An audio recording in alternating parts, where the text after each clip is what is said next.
Cerne. Donc je m'appelle Ahmed El Bari, je suis natif de cette ville. Je suis parti à l'âge de 8 ans en France et j'ai étudié en France. Actuellement, j'occupe un poste de directeur d'établissement scolaire à Angers. Et depuis 12 ans, après avoir enseigné pendant 18 années la gestion et particulièrement la gestion hôtelière, j'ai mis en place le BTS hôtellerie-restauration à l'école hôtelière de Saumur et bon, c'est un petit peu mon bébé là-bas. J'ai passé le concours de direction, puis par la suite j'ai évolué dans la société et actuellement j'occupe également la fonction de conseiller municipal et délégué à l'agglomération. Et je suis très motivé, très habité par la mouvance de l'économie solidaire comme pouvant être un des leviers, ce n'est pas l'unique, un des leviers. Et donc j'accompagne Si Ahmed parce que je me sens... في فرنسا عملت الدراسة بتاعي في فرنسا، عملت تيست، وأخيرا كلفوني في ليبيا بتشجيع الاستثمار في الاستثمارات الأجنبية والعربية كلها في ليبيا. فعجبتني الفكرة بتاع الأستاذ أحمد والتنمية المستدامة، بدينا ناخذ عليها وإن شاء الله نديروا مشروع برجاء كويس بإذن الله، لأني ممكن السنة الجاية نرجع بتنظيف لليبيا. فأي حاجة أي حد يحب يستثمر أي حاجة في ليبيا تفضل، ما فيش أي مشكلة. شكرا. I was head of environmental policy with the Countryside Council for Wales. Donc, Gareth est de formation universitaire géographe. Il a travaillé comme urbaniste. Il s'intéresse beaucoup à l'art aussi. Il a travaillé officiellement comme chargé de la politique d'environnement du gouvernement pour le Pays de Galles, l'Écosse et l'Angleterre. Rien que ça. And just to say, I'm very grateful to Ahmed for the invitation to contribute to this workshop. I think my particular contribution has had to be with has related to my experience of sustainable development in relation to tourism in various parts of the world, in particular in sub-Saharan Africa, in the Pacific region, the Pacific and New Zealand, and also in Eastern. Moi, c'est Malika Boudjani, je suis algérienne, je suis maître de conférence à l'université d'Oran et je travaille sur la thématique du tourisme durable. Chez nous, c'est un concept qui est quasiment inconnu, puisque même dans le domaine de la recherche, disons le tourisme classique, conventionnel, ne fait pas du tout, et je dis pas du tout, l'objet de thématiques par nos chercheurs algériens. Je me présente, je suis géographe, mais d'origine historienne. C'est pourquoi je suis un peu à cheval entre le patrimoine matériel, qui est l'archéologie, et le patrimoine immatériel. Voilà. Parce que justement, Mahres, je sais que Mahres c'est une localité qui est très riche en immatériel. Tout d'abord, tout à l'heure, vous avez parlé de maisons traditionnelles. Il faut les sauvegarder. Mais comment les sauvegarder? On ne peut pas comme ça les regarder. Ce ne seraient pas des musées. Il faut penser à la reconversion. Une reconversion. Vous n'avez fait aucune erreur. Il faut être spontané dans ce genre d'initiative très importante. Alors, c'est ce qu'il faut pour notre Tunisie, pour notre commune. Ce sont ce travail de fond, travail où on est entouré par des académistes. La pyramide, dans la science, la pyramide elle commence de haut vers le bas et avoir des définitions, des identités, des références scientifiques. La première chose que j'aimerais bien en tant que responsable ici du tourisme à Sfax, c'est de donner une petite recommandation à ce workshop, de donner une définition scientifique qui est la même pour toute la Tunisie et pour tous les intervenants. Tourisme durable, c'est quoi?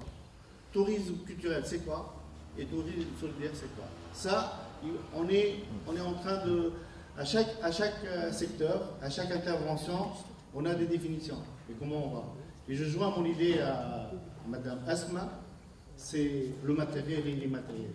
Les us et coutumes, tout ça, ça fait partie du tourisme, de la culture.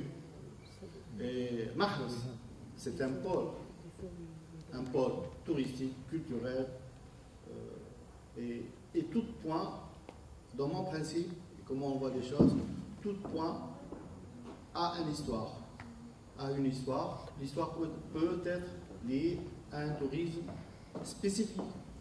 Donc, la commune, il faut donner l'importance à cette commune-là, et la commune, elle doit avoir l'appartenance de son propre produit. Sensibilisation بالجد.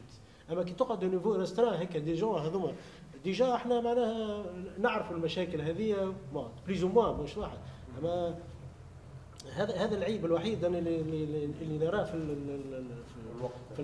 المشكله هذه. معناها انا نعتقد اللي ربما هذا تكون خطوه ويلزم تكون معها خطوات اخرى، اما الخطوه الجايه ماذا بينا تكون بيان بلانيفي وتكون في وقت اللي تنجم تلمت فيها برشا ناس، فهمتني؟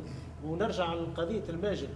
انا لاحظت حاجه اخيرا، ثم وقعت في الدو في المجرح غادي البلاصه هذيك، وجاوا السوناد وكسروا البلاصه، ويظهر لي البقايا الماجل ما زالت، شطر الماجل اللي تحته مازال موجود. اذا كان معناها توقع حركه معينه وتخرج معناها حتى توصيات انه يا اخي البلاصه هذيك نجموا، هي ديجا مازالت مسركله مازالت مكسره، نجم تتعاود ونعاودوا يحيروه من جديد. لانه انا نتفكر انا صغير ضربوه بالديناميت وما نجموا فرقوا، كان البارتي الفوقانيه وين كان الماء اللوطه معناها 3 متر او 2 متر ولا 3 متر تحت القاع مازال موجود، ويظهر لي انا مازال باكل بالخزف وكل الواحد نتاعو موجود. انا ابراهيم موسى من ليبيا، عضو هيئه التدريس في جامعه سبها موجوده في جنوب ليبيا حاليا، وفي الفاك في منطقه مرزق يعني في اقصى الجنوب. فحبيت نشارك في البروجين تاع سيد احمد، وحبينا نقدم اقل ما فيه بنقدروا عليه. احنا هي الموضوع جانا متاخر شوي في الفكره، فاحنا ما قدرناش نعدوا حاجه. انا وزميلي خالد ما قدرناش نعدوا رجال فتره متاخره، لكن حبينا نشاركوا بالمتوفر عندنا. يعني الفكره هذه نتاع التراث ونتاع الاثار، ما لم تكون في ثقافه للعامه نبدا ديما ندوروا في حلقه مفرغه. يعني احنا تو السياحه الداخليه ما في، ربما ما عندناش سياحه داخليه. ربما تو الباحثين في التاريخ او باحثين في التراث، النقطه هذه جديره بالاهتمام، نعطوها صح كبدايه اليوم بديناها والامس، فيرجو الاستمراريه فيها عن طريق كل تونس، عن طريق في كل ليبيا، في كل الامور هذه. احنا تو نقولوا الفكره الليبيه قدر الامكان، ان شاء الله نحاول قدر الامكان نستضيفوه المره الجايه او المره اللي بعدها ان شاء الله. وبهالطريقه نثقفوا بلداننا باهميه التراث، باهميه الاثار، مردودها الاجتماعي، مردودها الاقتصادي. من هنا نقدر احنا ننطلق. بروحنا ما نقدرش نعملوا شيء ما لم تحيط الجميع بهالشيء. وشكرا. Ce que je voulais dire, c'est que depuis le début du workshop, ce que j'ai entendu ici me conforte dans des convictions que je me suis forgées pendant 20 années que j'ai fait ce métier d'archéologue, que tout commence par la protection des sites archéologiques. C'est vraiment extrêmement important, que cette protection, on la doit aux archéologues et par les archéologues pour qu'ils puissent comprendre les vestiges et les traduire à la population qui est évidemment pas spécialiste, mais auxquels appartiennent les vestiges. On se doit de protéger les vestiges aussi pour la population, pour leur montrer quelle richesse se trouve enfouie sous leurs pieds, et que donc l'archéologie peut participer et doit participer à l'éducation, à l'accroissement de la connaissance du passé et de l'environnement des gens. Parce que c'est bien d'environnement qu'il s'agit. Je voudrais aussi insister sur l'idée que l'archéologie fait partie intégrante de l'environnement. On parlait ce matin avec Gareth de paysages qui incluaient les gens qui vivent dans les paysages, mais il y a aussi l'archéologie, qui est peut-être une dimension qui est derrière le paysage ou sous le paysage et qui contribue à l'expliquer et à le rendre d'autant plus riche. Les sites archéologiques se trouvent dans les villes. On l'a vu avec l'exemple de la citerne qui a été dynamitée. Elle a été dynamitée parce qu'on voulait faire passer une route. Donc, il s'est trouvé un conflit entre un vestige archéologique et la nécessité de faire une route pour les gens qui l'ont faite. Donc, sous le goudron de la route. Et les gens qui habitent l'immeuble à côté, quand ils nous regardaient fouiller, il y avait des gens d'Afrique du Nord, des gens d'Afrique noire. Quand ils nous demandaient ce qu'on trouvait, on leur expliquait qu'il s'agissait d'un aqueduc romain, sans doute du IIe siècle avant Jésus-Christ. Ils en étaient fiers. Il me semble que ces déclarations peuvent faire l'objet de rédaction. On a l'honneur aujourd'hui d'avoir quelqu'un qui peut être la liaison avec le reste de la population de cette déclaration. Il peut y avoir un certain nombre d'animations, de manifestations avec les habitants, avec les collèges, avec d'autres instances, y compris à l'international, pour dire qu'il faut stopper cette hémorragie et il est important qu'on ne délapide pas et continue. Voilà. La deuxième chose, et vous avez raison monsieur, c'est la surveillance. Alors, le gardiennage, la surveillance pourrait revêtir une forme d'économie traditionnelle en le faisant venir des agents de sécurité.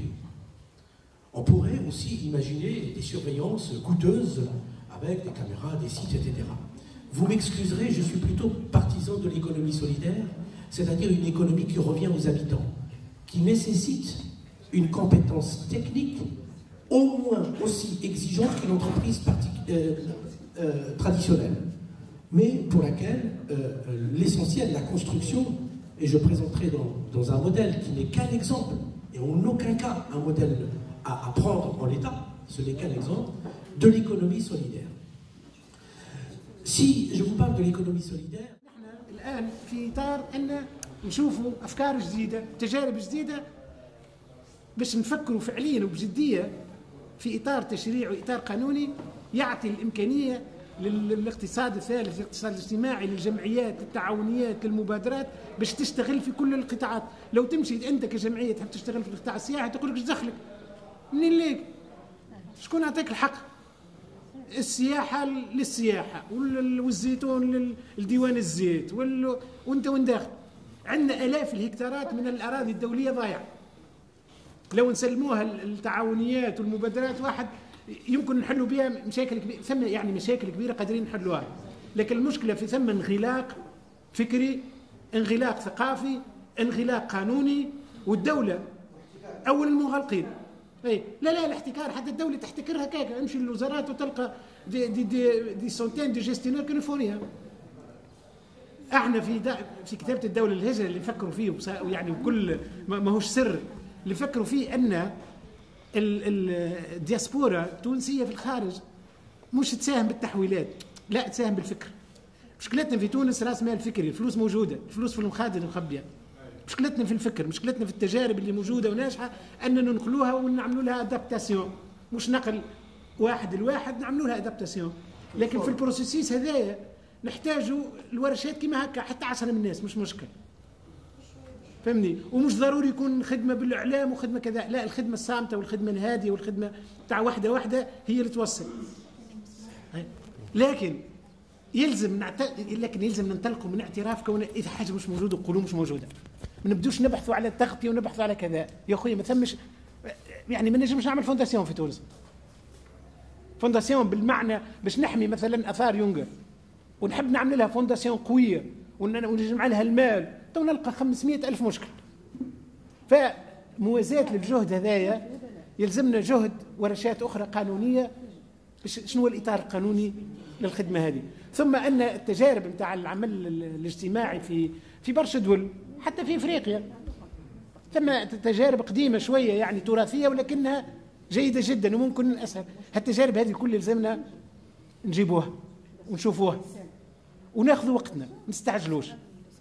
البلاد تحتاج لنا وتحتاج الخدمه، ولكن البلاد تحتاج للصبر. تجارب صحيحه، نحن عشنا في اوروبا ونعرف تاريخ اوروبا. انا خدمت مؤسسات كنسيه في العمل الاجتماعي وكذا باش الدياكونيه ولا كاريتاس تبنت احتاجت 300 سنه ولا 250 سنه.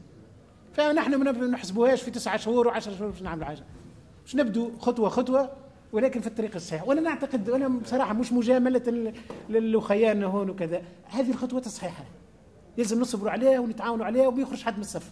ما دامنا مع بعضنا نشدوا مع بعضنا ونشوفوا لي ورك شوب جايين ننجحوهم احسن، ونحاولوا نجيبوا ناس من سيدي بوزيد، من القصرين، من كذا، خلي يشوفوا وخلي يعيشوا ويجربوا يبدوا يفكروا في اطارهم المحلي. مش هالمسائل الجلوبال هذه الدوله نهار كله تخطط في الوزارات، انا نعرفهم، نخدم في الوزاره ونعرف الوزاره شنو ثم دي جينيرو غادي قاعدين النهار كلهم وما عملوا حتى شيء وما يعملوا حتى شيء. الخدمه الصحيحه هي اللوكال، الخدمه الصحيحه هي بالامكانيات اللي موجوده هنا وبالصبر حتى اللي يسمي يونغا سوليدير اللي لوكال. ربي يعاونكم ان شاء الله.